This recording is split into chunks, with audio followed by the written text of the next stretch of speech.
I just want to let you guys know, we had a listener, 1 from Washington, D.C. No shit. What? And 2, we had a 7th listener all the way from India. Okay. No way. Let me pull it up. No. From the Lucknow province of India. So if you are a listener from India, please use the link at the bottom of the show notes and write into us. We want to hear from you, Smash listener that from subscribe India. button.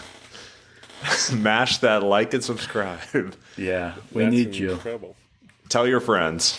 What platform was this person from India listening to us on? Listening to it via Listen Notes. Maybe just read the RSS feed on their computer, on their Apple computer. Oh. From India, the Lucknow province of India. Well, that sounds preposterous. I don't know if I believe it.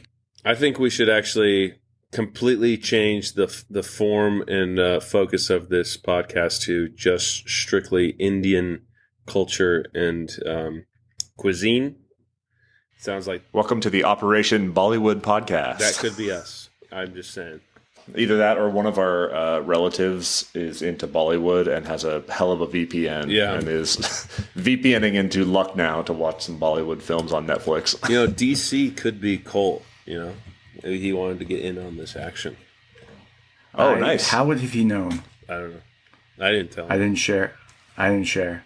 I was waiting for us to wrinkle out or work out some of these kinks in this episode and hopefully produce a polished product that I could proudly post out there to my 1,000 followers on Instagram.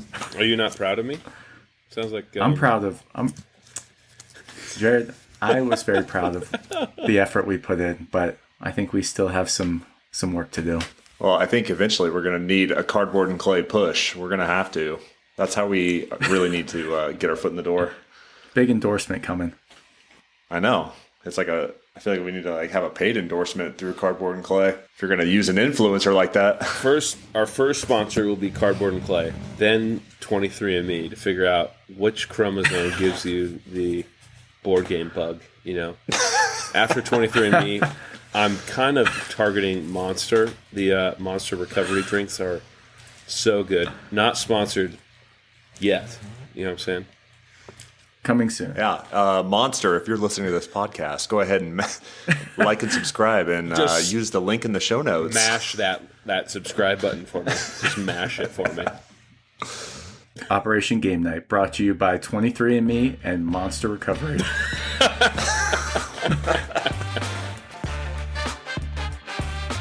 Welcome to the Operation Game Night podcast, where the mission objective is to play more board games.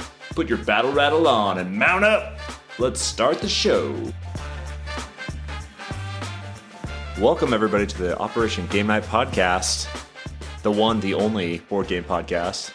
I'm joined today by my good friend Clay Gable of Cardboard and Clay fame. How you doing, Clay? Oh, I'm living life, man. It's good to be here. Living life. Clay, I see you're in your new game cave. Got a different background this time? I did. I thought if we're going to do this, we're going to do it right. So I moved my desk from the shared office that Mary and I both had, and I took it down here, stuck it in the game room, and so now this is where I live. Subtle flex to all of us. Your game collection is pretty robust. It's looking pretty thick. It's shameful, really. I mean, I know in the world of board gamers, this is probably not the most obscene collection. Probably got a few hundred in there, but for an average person, this is intimidating, and it's intimidating to me at times as well. Also joined by the one, the only, Jared Erickson. Can we sound the klaxon? Nobody is hearing that. Nobody's going to hear that. I don't know if anyone's hearing that. Personally, Jared's making sounds. Next week, if you could please get the John Cena intro to play before you announce me. We probably need to license that. Damn it. John Cena, could you be our third person to sponsor us? That'd be great. Yeah. John Cena. Anyways. Sponsored by Monster Recovery and John Cena, the Operation Game Night podcast. Dude, John Cena gives me Operation Board Game vibes. Bad, Well, we'll get him on here. He's a fan of the troops. I see him at some USO tours. He could be our first guest speaker. Is that what we call them? Guest speakers or? I think they're just called guests. They're on a show. They're a guest host, right? We want them to be guest on host. Our level. That's right. Okay. I like it. And as always, I am Travis Smith of Operation Game Night fame, and that's it. Yeah, so today we're going to talk about what we've been playing and procuring, and then we'll talk about our and games that we've been thinking about. Just in case no one's played anything or bought anything, maybe you just had a thought, and that's good enough. So we'll talk about what we've played, procured, and thought about. We'll talk about our top 5 board games each, plus any honorable mentions that we want to throw out there. And then we will do our last minute additions, or things outside of board game. We got to come up with a segment title for that. But Clay, why don't you kick us off? What have you been playing and or procuring this week?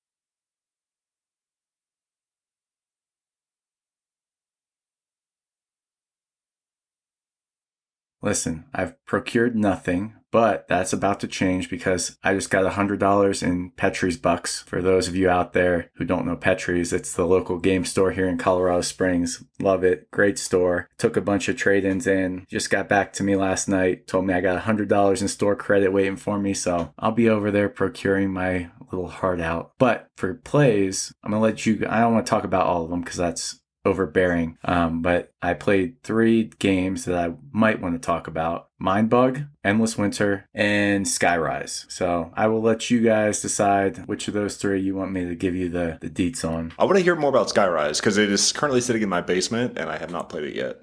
Did you get the Gucci version? Because you seem like you might have. I think so, yeah. Dang, man. All right, can you send that to me? Because spoiler alert, I really like Skyrise. It is really climbing the ladders of games that I'm going to pull out around anybody. So, a brief overview. In Skyrise, you are building structures on sky islands and trying to gather up tokens across these islands that will help you score points at the end of the game. It's designed by Gavin Brown, Sebastian Paucon, and Adam Wise, and published by Roxley Games. I just have the retail version, which I think is plenty nice for a $60 game. It's got these nice chunky wood pieces that are different heights. You know, you have your tall buildings, your medium buildings, and your short buildings. But anyway, so how the game plays, it's kind of like Raw in that you have bidding, like your structures are your bidding power. And each of your structures has a number on the top. So they go from like 1 to 115 on these structures. So you have this big map, sprawling map, and someone starts an auction by placing one of their structures in an area. It's an area, it's got a different color, the colors matter, but you place your structure there and that's starting the bid on that area. And it goes to the next person clockwise, and if they want to outbid you, they play a higher number tower and they play it on an adjacent area. So you're not bidding for the same location. Like you're kind of working your way through the map as you keep increasing the bid. So it's a very interesting, at first it seems like kind of arbitrary where these things end up and like what different areas you end up building on because, you know, it's wide open. But as the map starts filling up with structures, there's certain spots where you can place a structure and like kind of dictate where the auction's going to lead. And, you know, the more you play it, the more you kind of see these things. But I really like that, you know, because you can see what everybody else has left as they're building. So if I really want a spot, I can go ahead and throw out my highest building and hope that nobody trumps me with one of their buildings. But you know, it's a good game. It's easy to teach. You know, the basic thing you're doing is just going through that auction phase, and then once you construct a building, you take a token, and they really don't do much different. They just increase the amount of points you'll score for each different color of area that you've built on. So you're getting these tokens that kind of like cascade and give you more points as you score those sections at the end of the game. But yeah, it's just a simple, fun game that is pretty easy to teach and offers some more strategic thinking than you would think at first glance. Is this like similar to Rome? Is it Rome? That one Foundations game we of Rome? Yeah, maybe. The big one, big box. Oh, yeah, it's kind of like that in the fact that you are all sharing a big map that you're placing your buildings on. So you're kind of jockeying for position, trying to have the highest towers on each island so you score points. But yeah, the way you get it, put them out there is a little different than Foundations of Rome. But I mean, I'd say it's a similar weight and a similar feel. Nice. I'm a sucker for Raw, so I'm like really excited to try it. I have been eyeing that box for a long time. Yeah, it's good. I was going to talk about this, but my shelf of shame, shelf of opportunity is gigantic. Shelf of shame? Did you just say shelf of shame? Oh, yeah. Shelf of shame. No. Do you think our listener in gigantic. India has a shelf of shame? I don't know. We need them to click that link in the show notes and reach out to us and tell us about their shelf of shame. Hey, they might have a different kind of shelf of shame. We got to be careful. This show is for not explicit audiences. Is that correct? It's true. Okay. For all ages. All ages. Yeah. But yeah, it's my shelf of shame is getting pretty extensive, and so I told Rachel, once baby comes, no more board game procurements for a year. I have so many. I could play a game every single week and probably get rid of my backlog in 1 year. So yeah, it's pretty extensive. So Skyrise is a good one that you could probably teach to Rachel pretty easily. And I've played it 3 times now, and all 3 times I played it 4 players, which is the max player count. So there are moments where you don't have any more good buildings left, and you just kind of have to sit there and watch everybody else win all these auctions, and you're kind of waiting for your moment to strike. But it all ends up equaling out. Jared, tell me about the games that you've been thinking about since you have no plays or procurements. Plays, procurements. Well, I have always have a solid, steady, is everyone surprised by this, Lost Ruins of Arnak. I've been playing this game for 3 years consistently on BGA, but huge shout out to my brother out there who plays with me all the time, Dallin Tavoyan. He pretty much got me through my Korea year away from my family because we would play Arnak nonstop, something that was consistent in my life. I mean, Clay and Travis, I always played, and we still actually have one going right now, a good Castle of Burgundy. Those have been my plays. But honestly, guys, Distilled is on my brain. I really like it. I like my engine. I like where I'm going. I like the spirits that I'm making. I'm about to whack you guys with some wheat, the wheat sugar that's locked and loaded in my squirrel jig or whatever the hell it is. Yeah, that's kind of been the vibe. And you're what? I don't know what you distill it. Is there when you make moonshine? Isn't there some kind of whirl jig or your pot still? Yeah, one of those pot still. things. I don't know. Have you played any real-time games of it, or are you still on game number 1 of Distilled? Still on game number 1, and I was gonna play yesterday actually a live version of Distilled, but then the estimate on the timeline was an hour, and it's hard to find an hour in my day these days. You know what I'm saying? So I opted against it. It's a tough thing. Was it saying an hour to pair you up with somebody or an hour to play the game? To play it with 3 other people. So, dang. I am a big fan of the turn-based games, as you know, on BGA. I can whip it out in the couple minutes break between class. I can get my moves in. I love it when it's the morning because Travis is awake and we can just grind out a couple rounds. But then in the afternoon, Travis has to go to sleep because he's on the other side of the world. But board games really unite us. It's kind of a beautiful thing. But it is a beautiful thing. So Travis, what about you? What have you been procuring or playing? So we have been a little busy this week. I was busy with trying to learn editing software for podcasts. So I did a lot of that, but it just so happens that I had 2 games show up in the mail this week, and they are both about anthropomorphic animals. And one is called Peacemakers, Horrors of War, and the other is called Defenders of the Wild. Peacemakers is by Sammy Laxo and Vil Räikkönen. Published by Snowdale Designs. And then Defenders of the Wild is by T.L. Simmons and Henry Audubon, published by Outlandish Games. And they both are about anthropomorphic animals. They seem really interesting. Have not played them yet. Peacemakers, Horrors of War. It's a war game. Wait, can we do a pause? Is it Horrors of Wars or Horrors? Horrors of war. Yeah. Continue. Yep. Sorry. Peacemakers, Horrors of War. It's a war game. It's basically in chapters. It's like a chapter game, legacy game. But you are playing as anthropomorphic animals that are trying to prevent war from happening. So each of these maps that are 2 spiral-bound books that come with the game, you fold them out to create the maps. Hex tiles as like the grid that you're playing on. Then you have 2 factions that are separate from each other that are warring against each other. And then you are placed in the middle as a animal, asymmetric player abilities, and you are trying to navigate this like tug of war game of war while trying to prevent atrocities of war from happening. So at the end of each chapter, depending on the end conditions, you are drawing other cards that will send you down a different path through the narrative of the game. So I'm pretty excited to play that one. Seems pretty interesting. They don't make many war games that are about preventing war. So that's a cool looking thing. forward to that one. Yeah, pretty cool.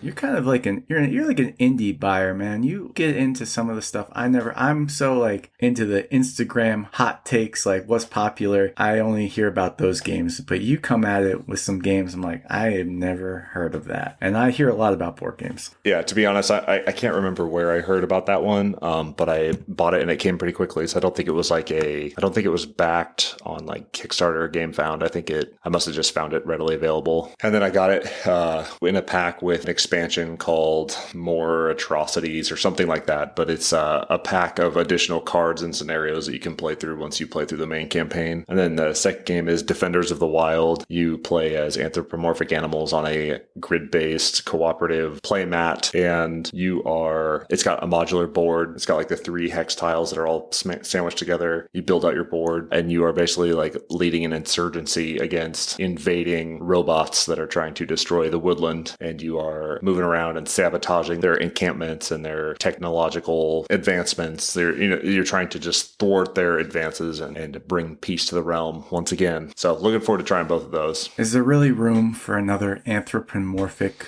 war game out there after Root? Oh wow. Which you may hear more about later. I had to Google what anthropomorphic was, and then I was like, oh, true. Yeah, basically. You just find other ways to do Root? Yeah, basically. It's kind of Root flavored, but Peacemakers has some amazing screen printed meeples. So there's a bunch of different like warring factions. They all play differently and stuff. So like Root. Each of the factions has different screen printed meeples in the faction. So like one of them is like the Ocelots, and the Ocelots have like 3 or 4 different shape cutout meeples with beautiful screen printing on them. And then they come in these like rubberized bases that you stick them in. Oh, I love a good... like that whole section you just said was like, you were just describing Root. Like there's factions and they all play different and they come in these little wooden screen printed meeples. I was like, yeah, that is Root. Yeah. But basically, it's like, from what I believe how it plays is that you're basically playing like kind of against like the Clockwork factions. Like you don't control either of those factions. You can like reveal their plots, and then they are fighting against each other. And what you're trying to do is thwart their plans to stop them from killing each other. Okay. And then you win once both of them are satisfied or have had enough war, but have not killed each other off. This sounds like an interesting plot line. Yeah, we'll see how it goes. It's cooperative, so I might be able to get Rachel to play with me. Yeah, right. Yeah, we'll see. Okay, are we ready to jump into top 5? I've been dying to jump into top 5. Oh, boy. Okay. Clay, why don't you start us off with your number 5? I thought we were going to give the listeners just like a quick how we arrived at this decision. Oh, yeah. All right. Tell us about your thought process when you were developing your top 5.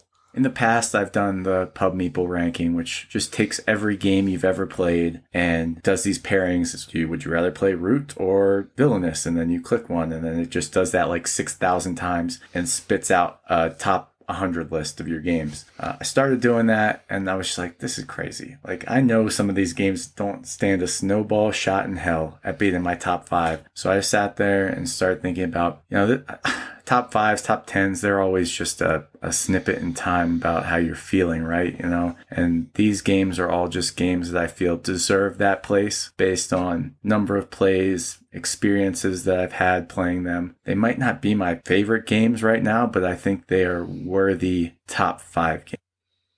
Good one. Jared, do you want to share your thought process to come up with this? A lot less scientific, I'll tell you that. I have a few games that I really, really love and enjoy playing them. All of them I've played with or because of Clay or Travis. So they're kind of, I have a feeling like we're going to have quite a few overlaps. Maybe not. I don't know. We'll see. Yeah. But yeah, they're kind of, you could say that they're timeless. I don't know if mine really get updated, but yeah. So you were sure you had no deliberation, just like you had your top 5 ready to go. I have a number 6 that is kind of honorable mention, if that's allowed. I don't know if you guys allow that. We'll hit honorable mentions at the very end, just rapid fire. Oh, okay. What about you, Travis? Sorry, I didn't alley-oop it to you. That's all good. I am a big proponent about like how games feel when you have them at the table, not like tokens and pieces and stuff. That's a bonus, but like the experience of getting around the table and playing a game of XYZ. Oftentimes when I like procure games, which is a huge issue for me, I imagine like what it would feel like to get it to the table and play it and like have a group to get together. And so, yeah, a lot of my games are based on like feelings that I experience when I have them on the table and you're in the middle of it and it's tense and you can't really get that in a whole lot of other mediums of entertainment where you get like really invested in what's going on. It's tense. You're trying to outsmart other players and do that type of stuff. So yeah, it was more of a feelings based. Plus I'm a big theme guy. Like the theme of a game is really important. So mine are pretty thematic games, even to include my honorable mentions. So I'm excited to jump in. We can talk through it. Heck yeah. I'm just gonna throw it out there and just on a limb. Is perhaps Wonderland's War on that list? Are we not? No spoilers? No spoilers. It's a spoiler. Jared. It's not on there? It's a spoiler. Oh no spoilers. Yeah. I would actually be interested in hearing what you guys think is on my top 5 before I go. But obviously Clayton goes first. But I think you guys will be surprised at some of mine. I don't think you guys will be surprised at all at mine. I think I could probably guess Jared's one for one. I think I have at least 3. I have 3 of them that are on your list, Jared. Okay. Yeah. Okay. All right, Clay, jump in. Tell us your number 5. All right, so number 5 is the one on this list that I most debated, but I couldn't deny the fact that it served a big purpose for me, and that is Disney Lorcana, the collectible card game, which could be argued is it even a board game. It's on Board Game Geek, so I'm putting it on here. I got caught up in the hype. You know, it's easy for me to do. When Lorcana came out, I was like, this is my chance to get in on the ground floor of a collectible card game. Because up until that point, I'd been like Magic the Gathering. That game's been out for 100 years and there's like meta around it. I'll never be able to figure it out. But Lorcana seemed approachable. It was the first set, and I went nuts trying to get it all. And that was fun in itself, just like collecting the cards. Obviously, I'm a collector. But, you know, once I actually played the game, it really is a fun game. It's just a 2-player dueling card game. You have to make tough decisions about whether you want to use your characters to quest and then they're potentially exposed to get attacked, or if you want to use them to attack. And yeah, it's just a simple, pretty easy to explain game that introduced me to the world of collectible card games that I otherwise probably never would have jumped into. And I wouldn't say I'm in it. Like right now I don't play any per se, but I can't deny that I played a ton of Lorcana for a period of time. I would still be happy to play it anytime, but I've sort of fallen out of the meta, as you will, and don't understand what the good strategies are right now. So if I was to play it, it'd probably just be getting Mary to come down and play a couple of the starter decks, which I still think is fun. I just think it's a good system. And when I was into building my own decks, that was a whole nother thing, like the game within the game of buying cards and thinking like, oh, do I want a strategy where I'm going to be really aggressive and try and just quest really quick with all these low characters? Or am I going to drag out the game and like get these big heavy hitters on the end? So yeah, it was informative for me in the past year, getting into Lorcana and learning all about that. So that's my number 5. It's It's questionable. I mean, I don't play as much as I'd like to, and I probably won't ever get back into it the way I was there for a little bit because it really is consuming, these collectible card games. Like, when you're in it, you're in it. So I have to be hesitant of that. So it's going to be up there. I'm going to keep it in my mind. But yeah, it's number 5. I am surprised that is even in your top 5. That's crazy. Like a recent game too. You have so many like classic games, especially like look behind you. You have games from all eras and different difficulties and stuff. And I never expected a card game to get in there. Cult of the New. Was that before or after you got into One Piece? That was before One Piece. That's what I'm saying. That's what opened my eyes. I'm like, oh, these games are actually really fun. And then I had a friend that was into pirates, so we started playing One Piece trading card game, and that was fun too. And I started learning how to play Pokemon for real, which of all things, playing as a kid, you just like throw cards out there and say mine's better than yours, I win. But there's actually a way to play it, and it's fun too. But of all the ones I've tried, including Star Wars Unlimited, I still think Lorcana is probably my favorite to play. And I just like the theme. Like, the card art's amazing. Yeah, all the characters. It's fun. Nice. Jarrett, give us your number 5. Publisher Pegasus Spiel? Is that the right way? Okay. Stefan Bogen was the artist. No, that was the designer. Artist Dennis Laursen. Camel up, guys.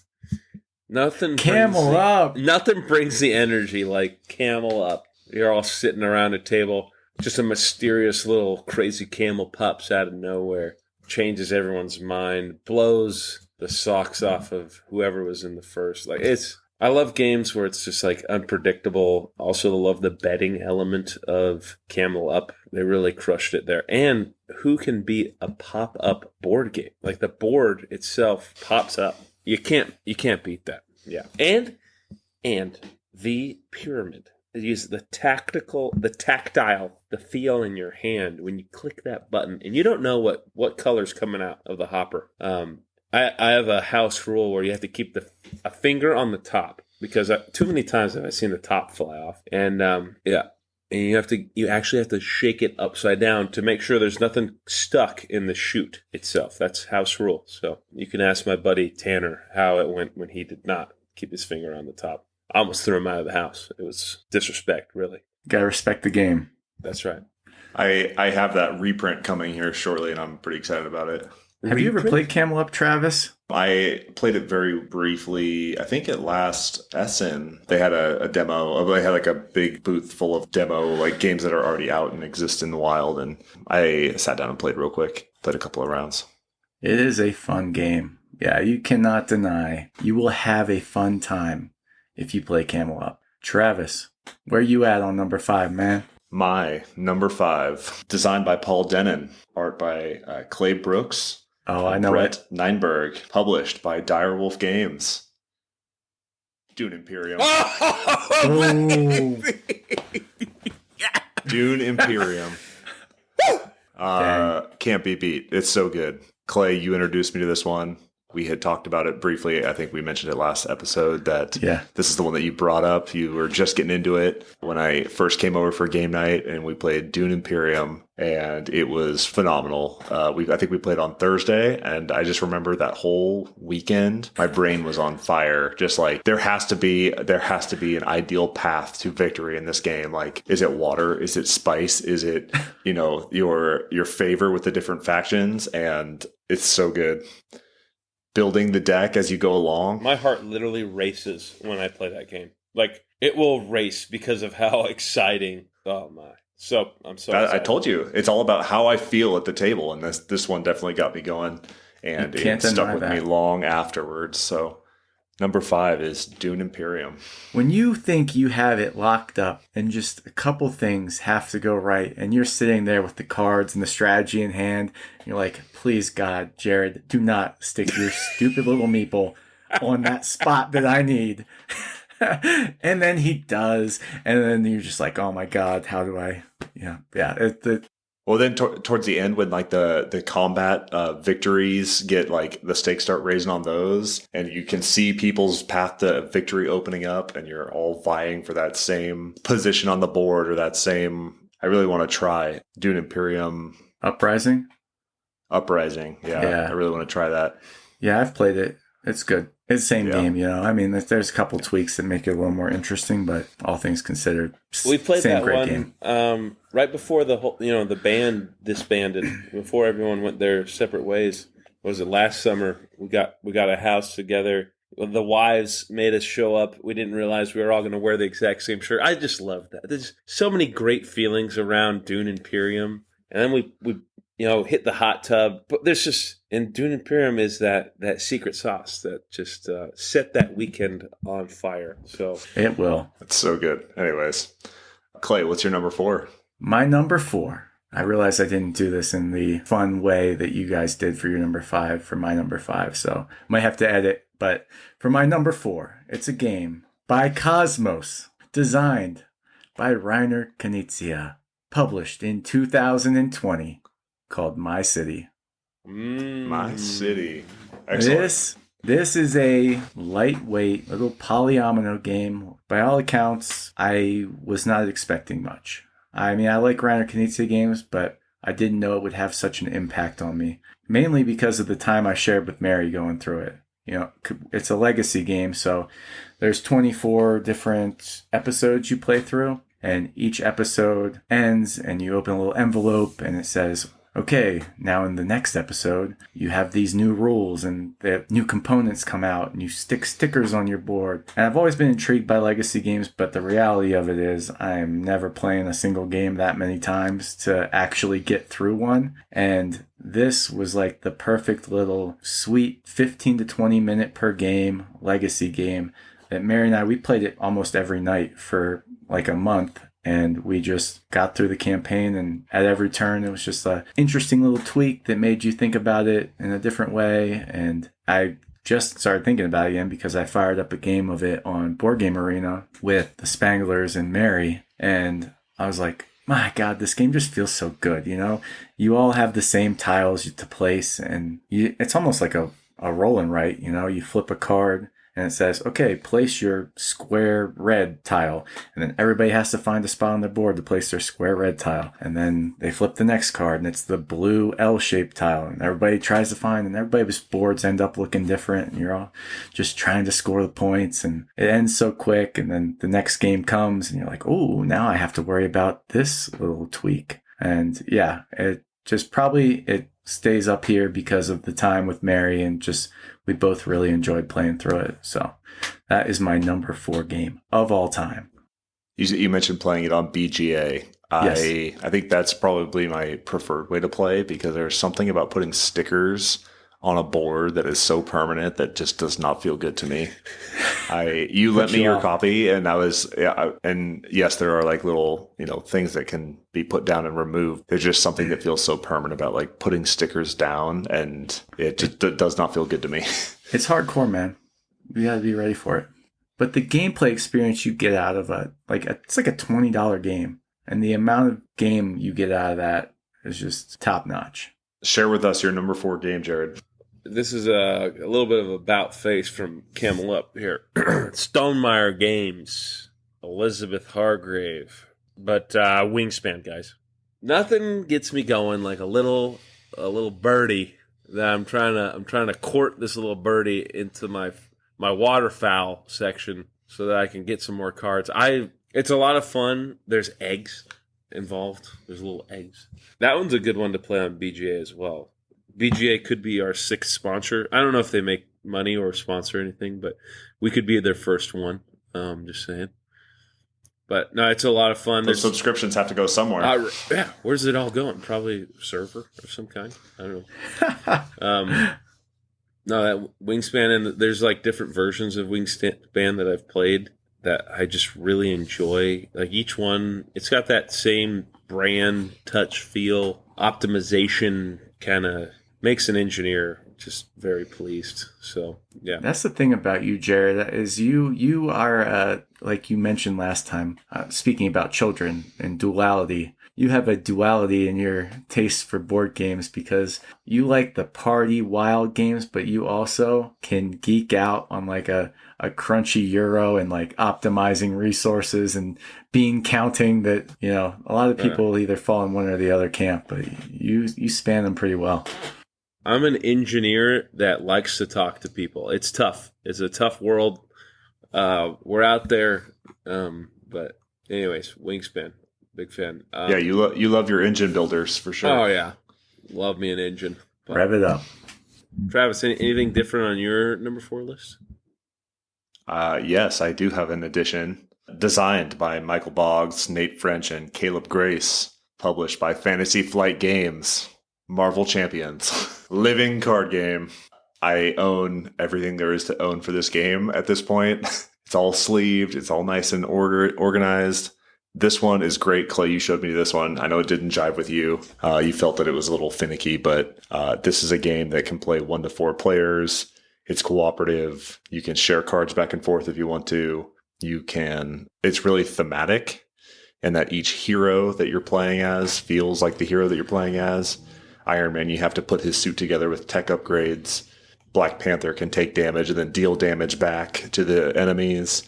You can switch back and forth between your superhero version and your secret identity, and the villains behave accordingly. And the game just gets getting more and more, not complex, but nuanced as they release more sets. It's really impressive. Is that the one where it has a little boom and pow icons? Yeah. I love it. That Does. game. Oh, yes, yeah, it's really impressive. It's a tough game though.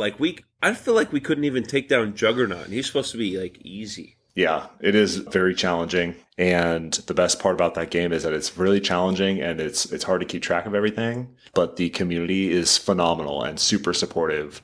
Their Reddit presence is great. They, every fan has their big wish list for what heroes they think should come next. There's tons of resource websites if you want to learn about cards and how they interact with one another. People can go online and build custom decks that you can try out that are super thematic and have different aspects for each hero. You can approach the challenges different ways. People will give recommendations. So I really enjoy it, and it's a game that I can get to the table whenever I want, because even playing it solo, two-handed, is still enjoyable, pretty fun. It's like a puzzle. Yeah, number 4, Marvel Champions. Dang, man, why are you making me feel like I gotta try Marvel Champions again? I love the theme of it, and I enjoyed my turns and the hero turns, but there was something about the upkeep of trying to remember everything that happens when it was the villain's turn. It's oh my god, now they gotta level up, and now they're gonna deal damage to 8 different spots, and I gotta read this other card that says what they're gonna do now. I've got this thing on me that says this happens during a villain turn.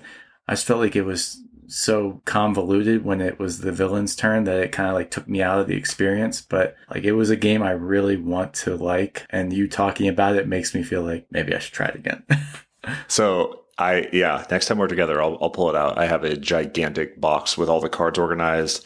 They've got some really cool expansions. They've hit pretty deep corners of the Marvel universe for heroes. Right now, they're just doing a bunch of X-Men expansions, and the X-Men feel phenomenal. They all play off of each other, super cool. You can create teams and different aspects. There's secondary aspects that you can add to heroes. But Clay, you mentioned not getting specific rules right. The best part about being part of this Reddit group for Marvel Champions is that people will be I don't think I'm playing this right, and people 9 times out of 10 will say well, you're not playing it right technically, but as long as you're having fun, then that's fine. Just play the game and just get it to the table. And as long as you're having a good time, you're playing by yourself most of the time. So what does it matter? Do they have any computer-based aids, or is there an online version? There is an online version, but it's on Tabletop Simulator, and somebody created it. So you have to know the rules and play it yourself. So yeah, I think it's on Tabletop Simulator. Well, here's a segue from Travis's Marvel Champions to my number 3 game of all time. Some might call it the kiddie version of Marvel Champions. Published in 2020 by Simon. Designed by Andrea Chavaseo. God, I am so sorry. That was horrible. And Eric M. Lang. My number 3 is Marvel United. Yeah, so Marvel United is what I hoped for from Marvel Champions, like the collecting of different heroes that all feel a little different, but it's all just watered down enough for someone of my simple taste to be able to understand it. The game is fun and I enjoy it. It's simple enough. You're fighting against a villain and you all take turns playing a card into this storyline. And the action symbols are so simple. It's like move, punch, or heroic action.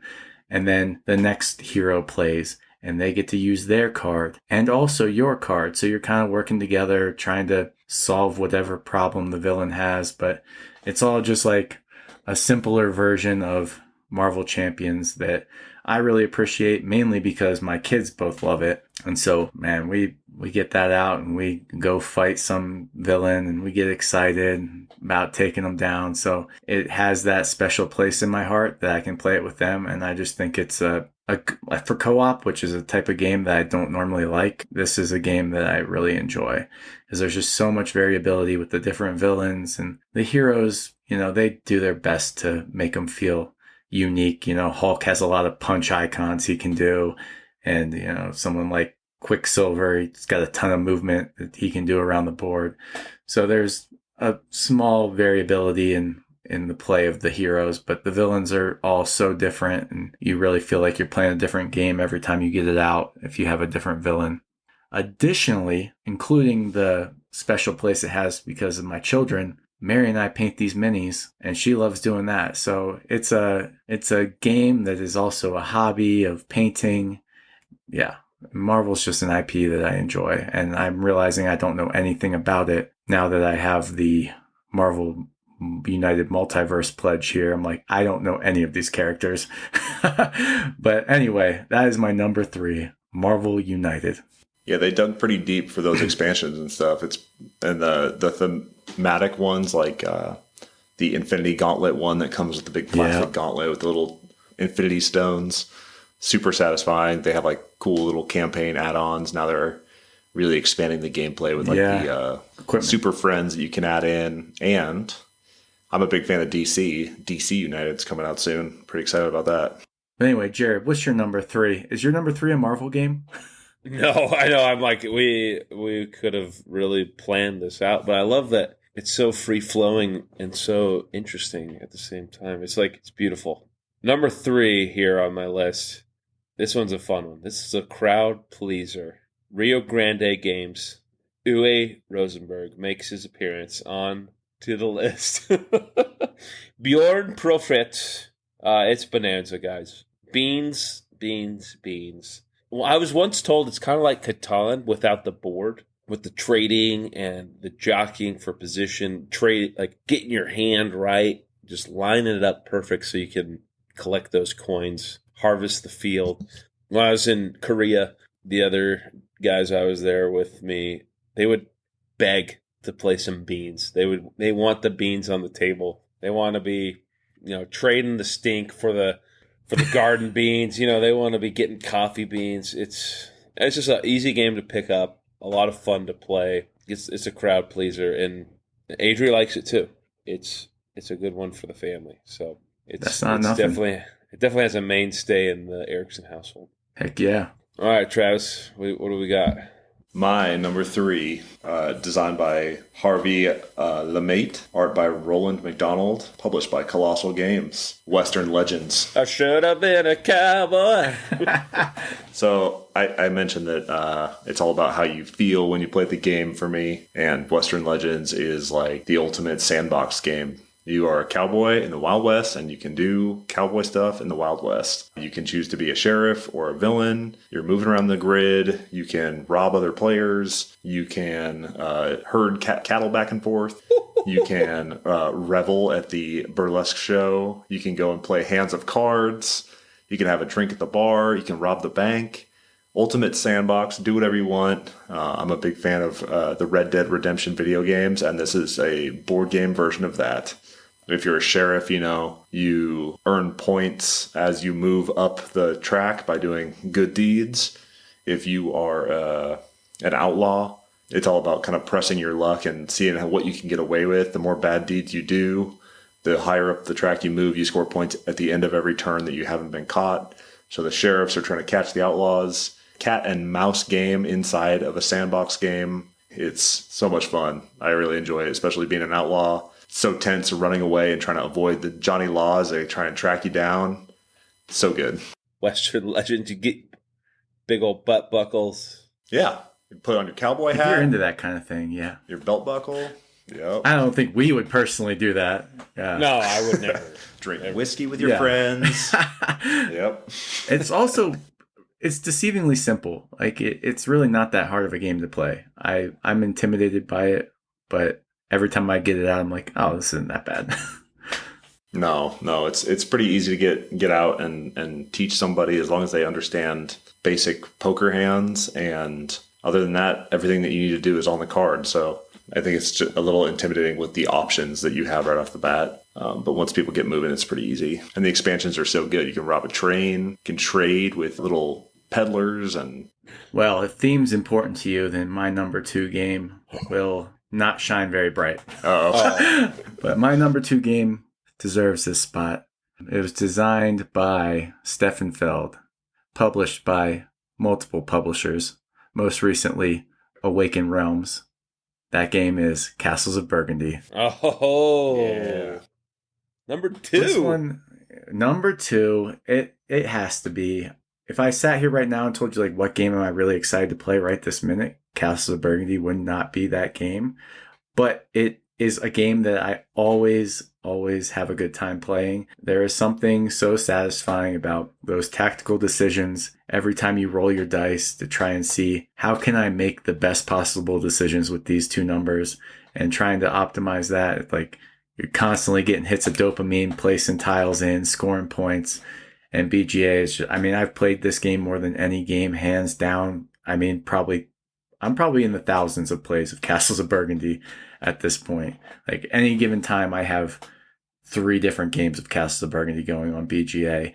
And anytime Mary wants to play a game, it's Castles of Burgundy. So it's a game that might be wearing out its welcome, like, just because I enjoy playing new things. But it's a game that cannot be denied for the perfect little Euro game that it is, and it will probably always have a place near and dear to my heart. But right now, it's a number 2 spot. I just checked the facts, and it is actually your number 1 played game on BGA. So I think Clay and I have a ongoing game of Castles of Burgundy dating back probably since I've known you, Clay. Honestly, like It never stops. Yeah. Like I mentioned last week, like Castles of Burgundy, I love it once I'm in it, but setting up a physical copy of this on a table is so daunting. Oh my God. It's like an uphill climb to get it to the table. Yep. That's why I love that digital implementation.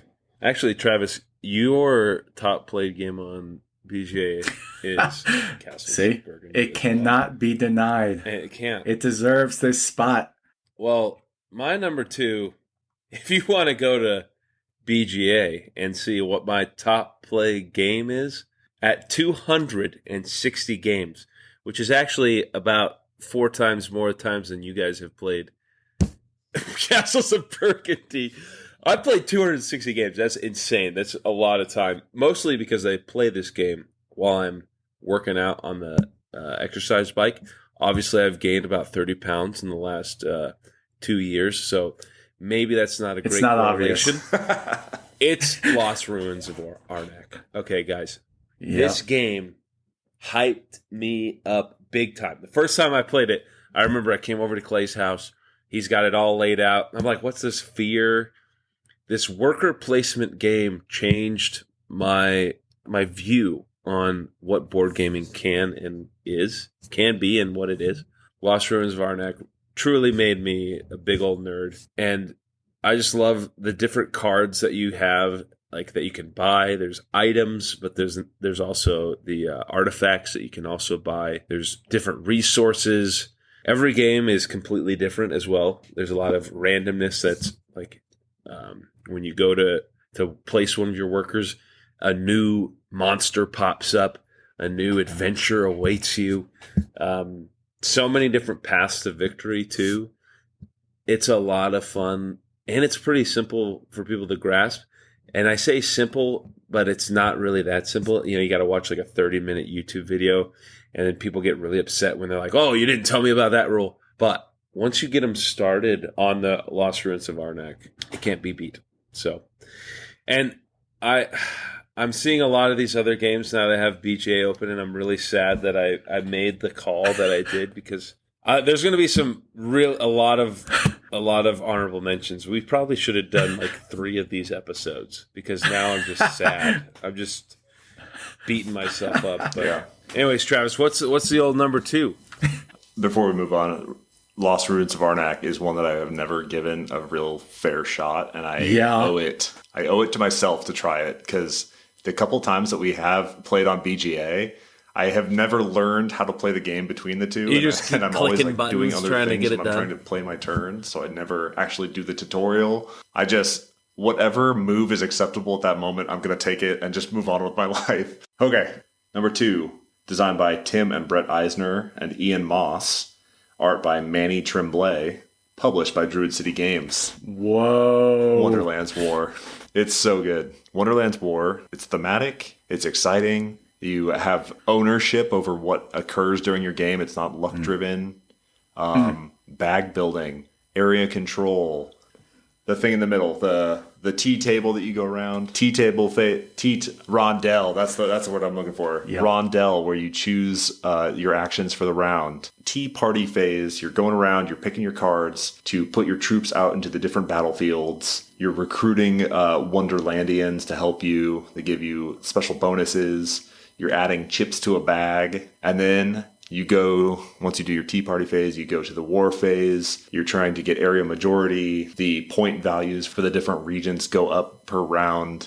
Tense game always comes down to the very end. There's been a couple games where I feel like I'm in a good lead, and then I just get swept in all the battles, and I fall behind, and it crushes me every time. It's always different with the number of Wonderlandians that you use and which ones come out first from the different decks.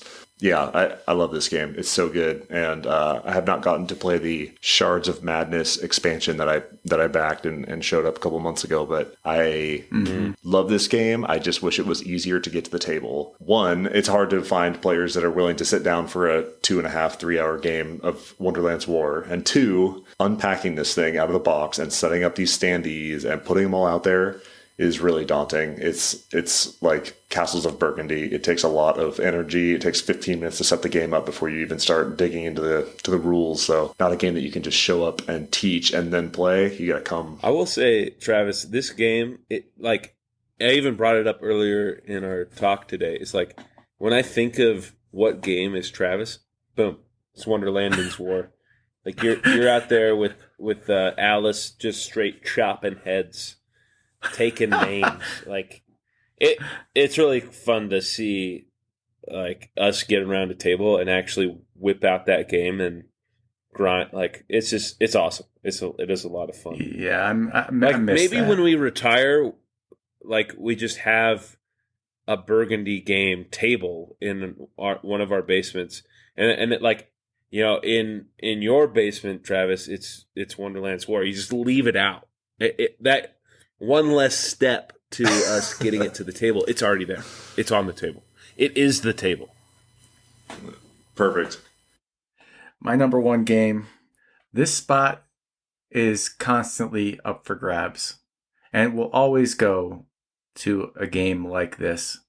And currently, that spot is being held, designed by Cole Worley, published by Leader Games. In 2018, my number 1 game is Root.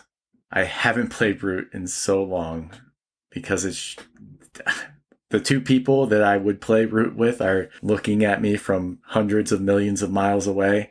And I just haven't had those people that are that dedicated to the cause to really get spun up on Root. But the number 1 spot for me had to go to a game that provides that tension and the political intrigue and, you know, the different factions vying for control and, you know, that social interaction you have with the other players around the table as you try and score your points and pull one over on them. And Root has just been that game that that every time I play it, it feels like it was like an epic story that unfolded.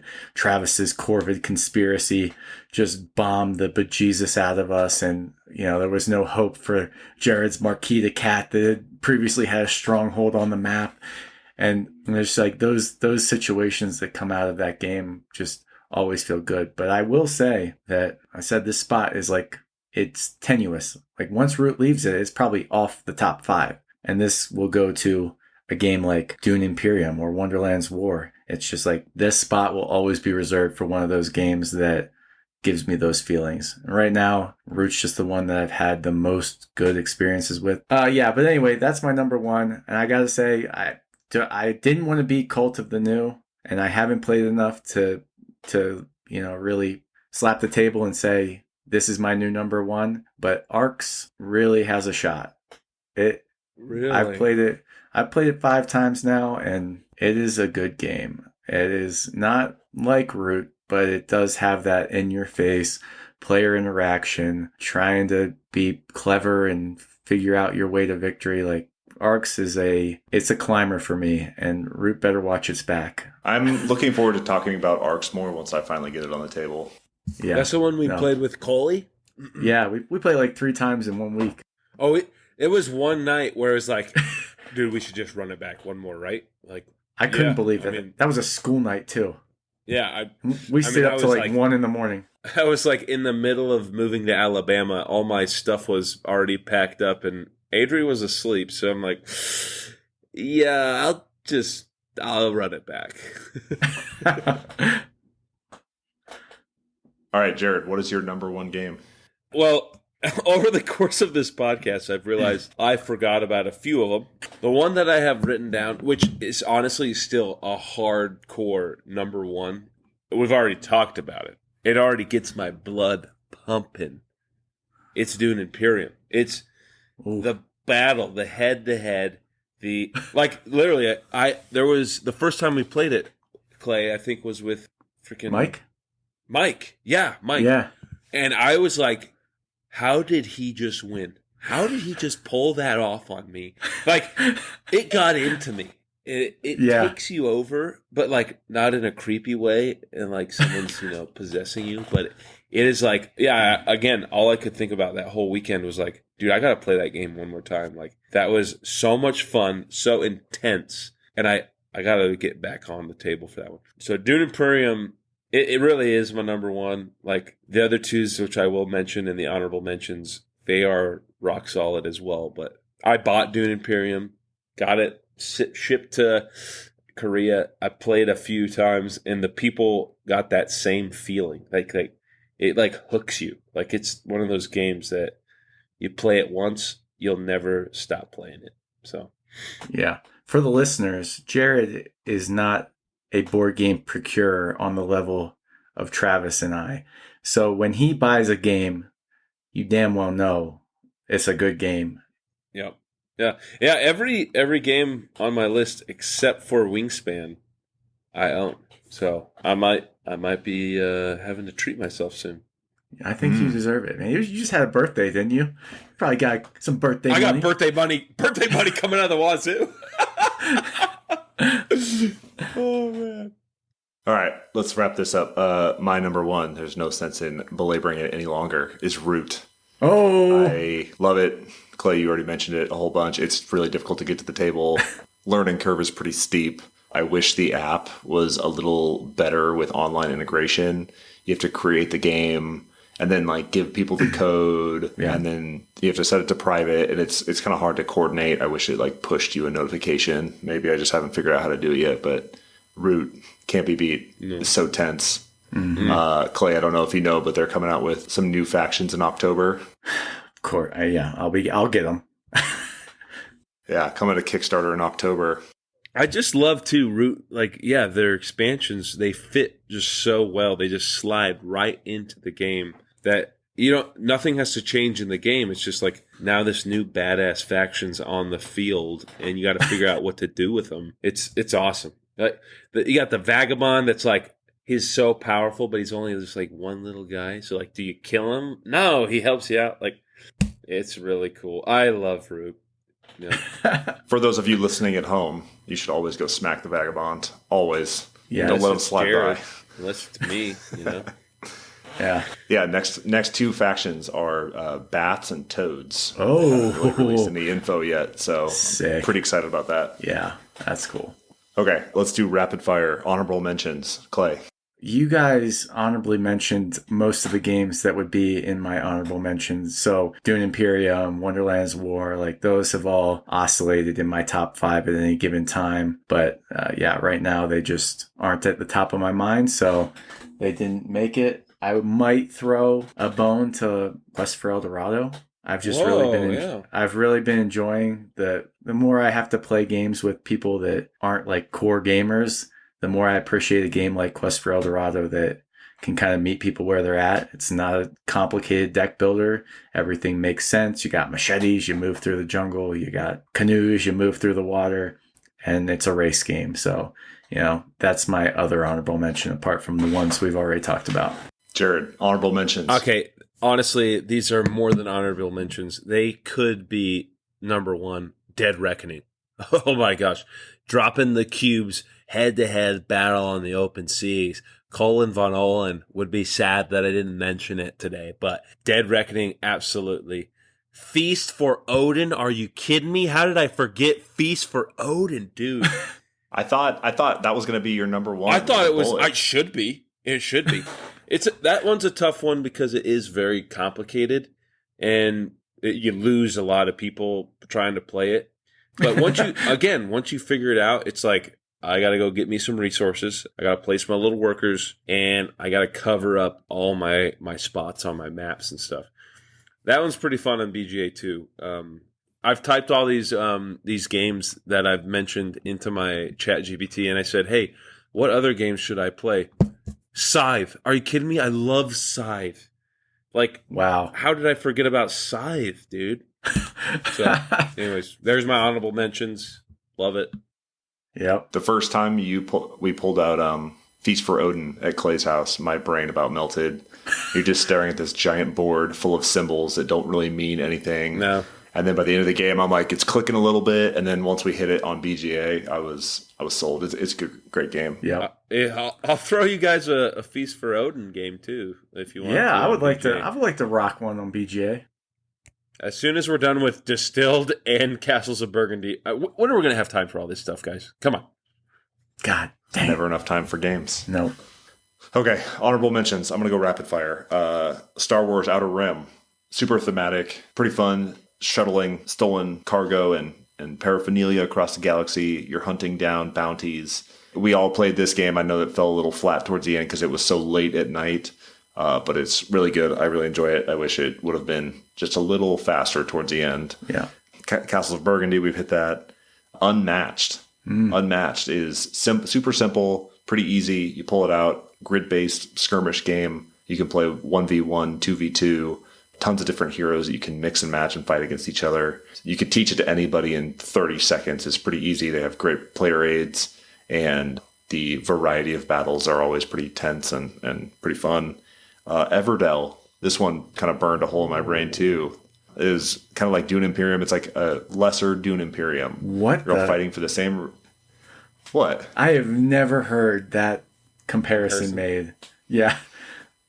It's a worker placement game where you're trying to gather resources to build a hand, or I guess your tableau or whatever in Everdell. Yeah. You can go to the special spot up at the top to get an additional worker. Okay. Well, I mean, that just comes to you, really. It like occupies this like kind of tangential area in my brain. That's fair. Everdell. I would have never made that connection. Everdell and Dune Imperium. And then the last one. We all played this together, had a great time. Nemesis. Oh. Wow. What a game. That one took a while. Long game, but pretty tense. We came down to like the very end. I think we all died and lost, but yes, man, sure did. We created some stories. We were kicking down doors, and the whole ship was on fire. We were frankly trying to fend off aliens while the ship burned, and we all lost. But and like secret motives, I'm a huge fan of that. Like, oh yeah, It's like House on the Silent Hill or whatever, but like on steroids, and it's way cool. There's aliens, okay? I considered Betrayal at House on the Hill for my top 5 as well because I really like that game. It's like adult Clue, and then you end up killing each other at the end. So I really enjoy Betrayal at House on the Hill. While you were talking, I thought of Ahoy. Oh, yeah. You kidding me? Yeah. Isn't it the same guy who did Root? I don't know if it's the same designer, but the same publisher. Ahoy will knock your socks off. Yeah, it's a good little asymmetric game. It's beautiful. I love it. Sorry, there's so many good games out there, guys. Yep. All right, quick hits. Clay, you been doing anything besides board gaming? Painting Marvel United lately. Mary has been... You did it. I started after you gave me crap last week, and then Mary fussed about it. I was like, all right, we'll get it out. And now we just have like a permanent table set up in the basement that has Marvel United figures ready to be painted. And so it's it's fun, but it's kind of annoying because now Mary wants to do that, and she thinks that's like in lieu of playing a game with me. She's painting my miniatures, but she really loves painting those miniatures. And so it's hard to pull her away from it to play an actual game. So that makes me realize the power this podcast has. We spoke it into existence last week, and then it happened 1 week later. You have a permanent paint station. I do. Yeah. We have too much power in this podcast. It's a powerful podcast. And the other thing is, while we've been painting, we've been watching Cobra Kai. I don't know if you guys have seen that show, but people say it's good. Seems so cheesy. I don't know if that's what they're going for. Just like nostalgic, corny show. But we keep watching it, but I just keep thinking, this isn't that good. But anyway, yeah, we've been painting and watching Cobra Kai at our house. Jared, quick hits. Quick hit. I got out the old pizza oven, guys. I've been slinging some pies. Really dialing in my dough recipe, making sure that it's got good strength, that I can do the window test, make sure light comes through, and then when you sling it on the 800-degree stone, perfect pizza every time. Just like that. Had a South Korean exchange officer come over to the house yesterday because I can't say no to more friends. And we didn't get the games out. That's probably next time. But I did sling some pies. He brought some bibimbap, not bibimbap, kimbap, which is like Korean sushi. So good. His wife is an amazing cook. And then they brought mandu, which is just like dumplings, fried dumplings, and soju. So it was a good night. It was a sounds like a great time. Hell yeah. My one more thing, my quick hit is House of Dragon. Oh. We finished House of Dragon. Nice. And as a fan of the book called Fire and Blood, they kind of did some of the characters a little dirty. Specifically on the Hightower side, they are really just making them look like fools in the show when they are quite more capable and cunning in the book. Interesting. But the acting was good. I just wish that the season would have gone somewhere. I know. Yeah. I was like, thought there was a big battle coming in the final episode, and it was just more preamble. Give me the fight. Yeah, lots of preamble, and they lots of teasing up until the very last moment, and then they kind of just leave you hanging. So I heard that we had such a long wait between seasons 1 and 2 because of the writer's strike, but I think that will be cut much shorter, or there should be less time between season 2 and season 3. So they are already planning for 4 seasons. Okay. To wrap up this whole story, so we will see how they do with season 3. Nice. I think they're getting caught in some of their original Game of Thrones traps where they're just trying to like push the story along. They're like lengthening some parts and condensing others, and we'll see how they pull it off at the end. But it was at least enjoyable. I enjoyed it. Plus the memes on the internet every week. Oh, that's funny. And he's like on his Luigi's Mansion side quest this whole season, so I find that really hilarious. But that's good. Anyways, that's my one more thing. House of Dragon, season 3. Nice. All right. We did it. Episode 2. Episode 2. That's a wrap. Season 1, episode 2. We did it. The Operation Game Night podcast was created, produced, and edited by me, Travis Smith, and co-hosted by my good friends Clay Gable and Jared Erickson. Thank you for listening, and hope to see you again next week.